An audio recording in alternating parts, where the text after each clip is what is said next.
Today's case will talk about an event that has remained a mystery for almost 2 decades. A famous wrestling athlete was found dead in his home, and the reasons behind the incident remain unclear. The story becomes so confusing and with such an unexpected ending that aspects of depression, dementia, and brain damage are mentioned to try to find some explanation for this.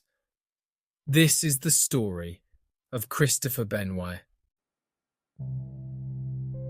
Christopher Michael Benoit was born on May 21st, 1967 in Montreal, Canada.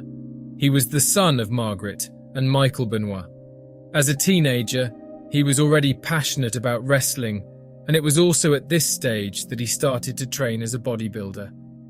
He never had any other type of work because at the beginning of his adulthood, at the age of 18, he managed to secure some fights for money, and from then on his career took off.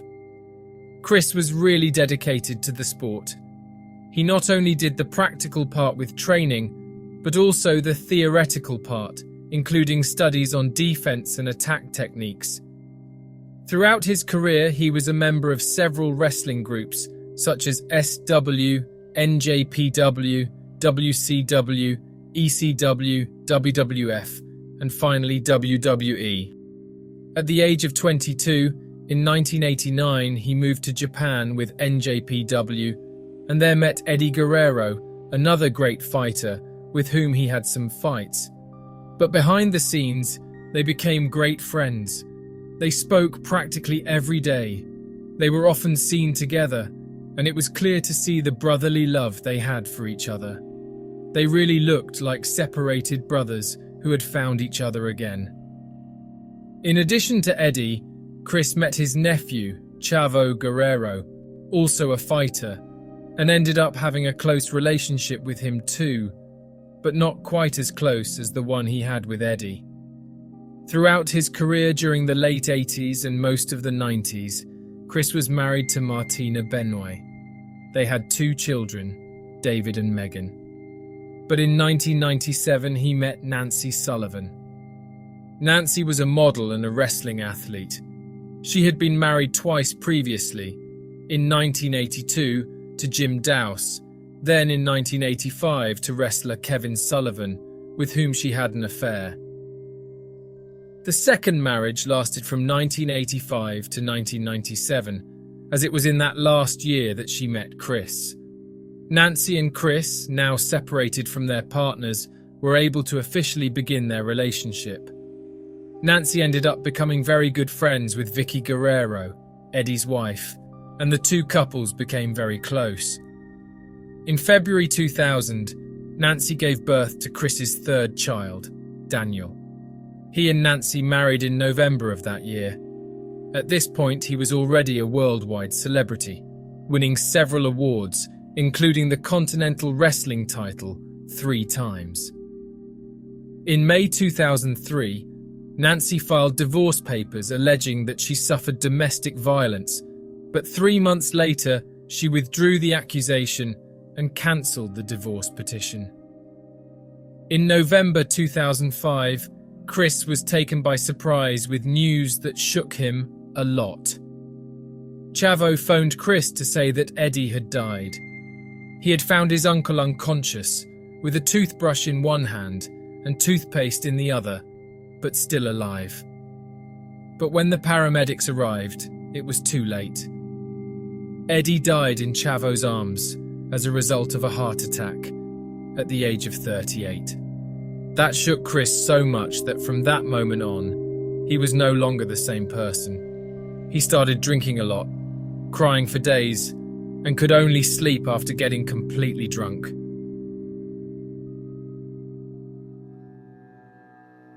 In the following days, he began to drink less and tried to return to normal activities. He became confused, and Nancy herself noticed that in his home gym, he was overdoing his exercises. He swung between sadness and anger within minutes. Despite this, he did not stop attending scheduled fights. But his fights were very aggressive, and many noticed anger in his behavior, even behind the scenes. The following years were difficult for Chris.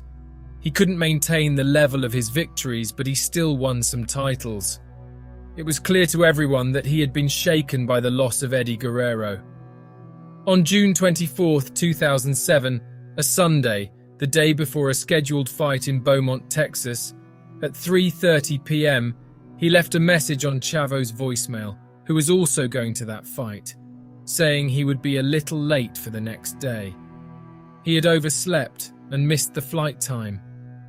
When Chavo heard the message 12 minutes later, at 3:42 p.m., he called back, but Chris didn't answer. He called again, and nothing. 2 minutes later, at 3:44 p.m., Chris returned. He said he hadn't answered sooner because he was on the line with Delta Airlines trying to reschedule his flight. He also said he had sent a message to his league team. His voice wasn't normal, and Chavo asked him if he was okay. Chris said yes, he was just tired because the night before Nancy and Daniel got sick from some of the food they ate, and I spent the whole night worried about them. He went to bed very late, and then this happened. In the early hours of the following day, June 25th, Chris sent 5 text messages. The first, third, fourth, and fifth messages were to co-workers and said, "My physical address is 130 Green Meadow Lane in Fayetteville, Georgia." The strange thing is that one of these messages was sent to Chavo, yet he already knew Chris's address. Message number 2 was sent to the neighbor and said, "The dogs are in the pool area. The garage door is open." All messages were seen by all recipients during the morning. The co-workers ignored him, except for Chavo, who tried to call his friend a few more times, but he did not answer. Chris's neighbor understood the message, despite it being short, as if once again he and his family had traveled and she would take care of the dogs as she had done a few times before. That very morning, she fed the dogs. She entered the house through the back to get the food, filled the animals' pots, and left. As the early hours of the afternoon progressed, and the arena began to open its doors to welcome the public to the fight, WWE employees were increasingly worried about not seeing Chris backstage, nor being able to speak to him. Chavo then showed the WWE vice president the texts he and the others received on their cell phones. As more time passed without any contact from Chris Benoit, WWE called the Fayetteville police so they could check to make sure everything was okay. When they arrived, they knocked on his door, but no one answered. The neighbor saw them and went to talk to them. The police explained that they had received a call from WWE because Chris didn't show up for his fight, and they had just come to check that everything was okay. That neighbor said she didn't know where he went, but Chris had sent her a message one day before saying to feed his dogs. She had done this that morning and didn't see anyone in the house. The officers asked if she had a house key. She didn't, because the access that she had was by the back door, which was unlocked. The police entered the house and saw nothing in the kitchen. Once in the living room, they discovered Nancy was lying on the sofa. Her position did not look like someone who was sleeping. As they got closer, they realized that Nancy wasn't breathing. The neighbor went into shock, started shaking, and was removed from the scene by one of the police officers. In other rooms of the house, the bodies of Daniel and Christopher were also found. From that moment on, only the police analysed the house, and they tried to keep the details of the crime scene confidential. They then called WWE to inform them that the Benoit family was found dead in their residence. No details were to be released until autopsy reports could be issued to verify the possible causes of death. Due to the fact that the neighbor was probably the last person to enter the house, she ended up being interrogated but was soon released. During the night, when the match was supposed to start, the broadcast was made with the place completely empty, with only the president of WWE, Vince McMahon, in the middle of the ring. Holding just a microphone, and facing the cameras that broadcast him across the country, he said, "Good evening. Tonight, this arena here in Corpus Christi, Texas, was to have been filled to capacity with enthusiastic WWE fans.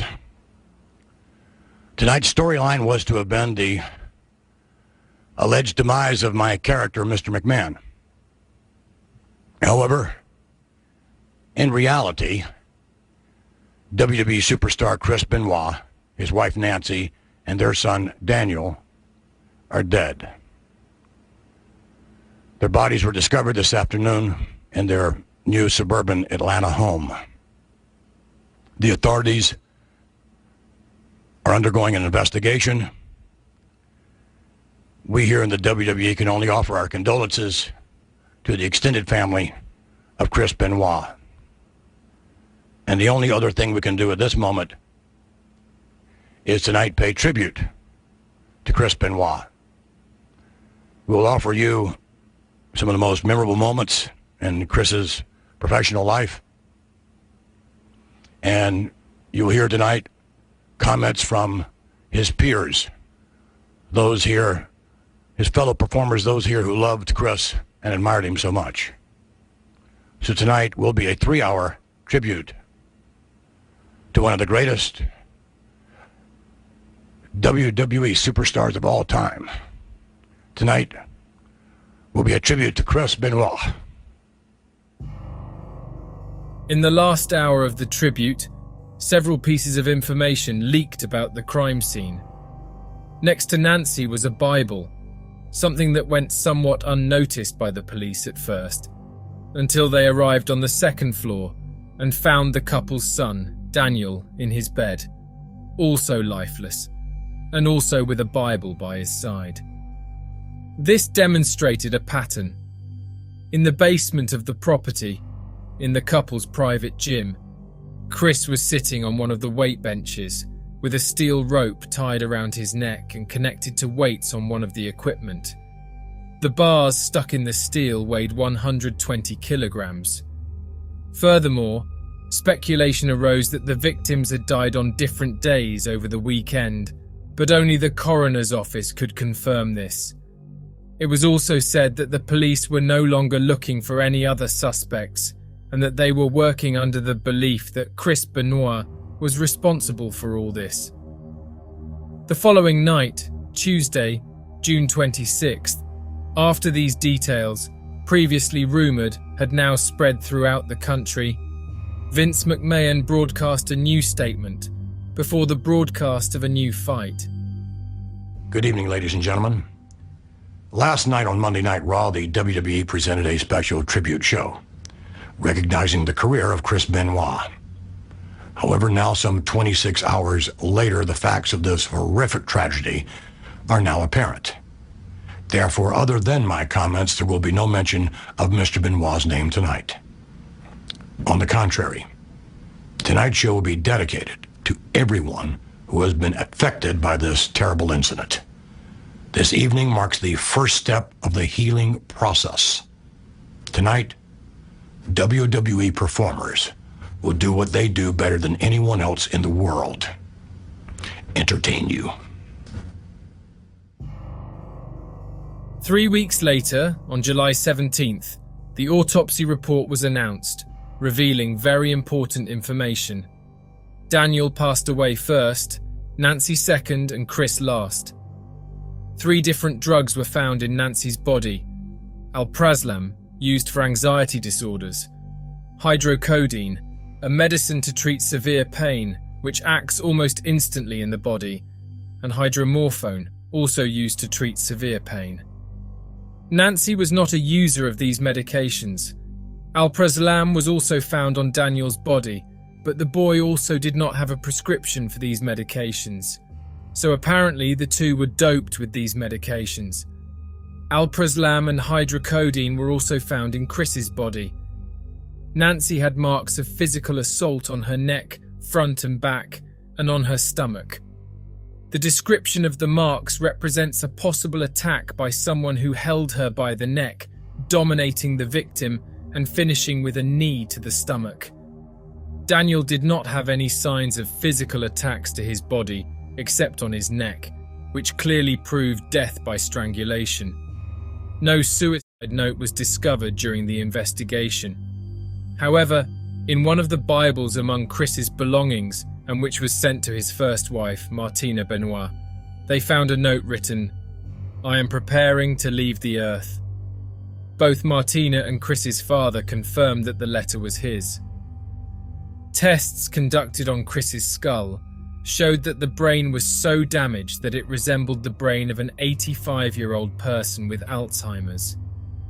Further tests performed on brain tissue revealed severe chronic traumatic encephalopathy, damage to all 4 lobes of the brain and brainstem.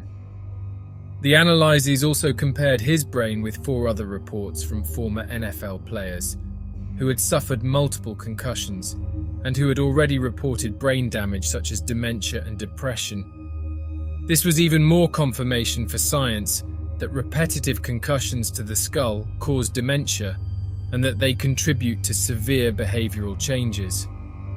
Chris's family came to believe that the crimes were the consequence of his possible behavioral problems.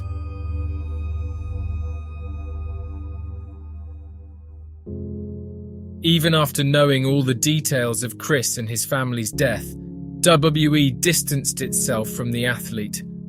The site removed all previous mentions of Chris, including all news articles relating to the specific details of the incident, as well as his biography and video tribute comments made by colleagues.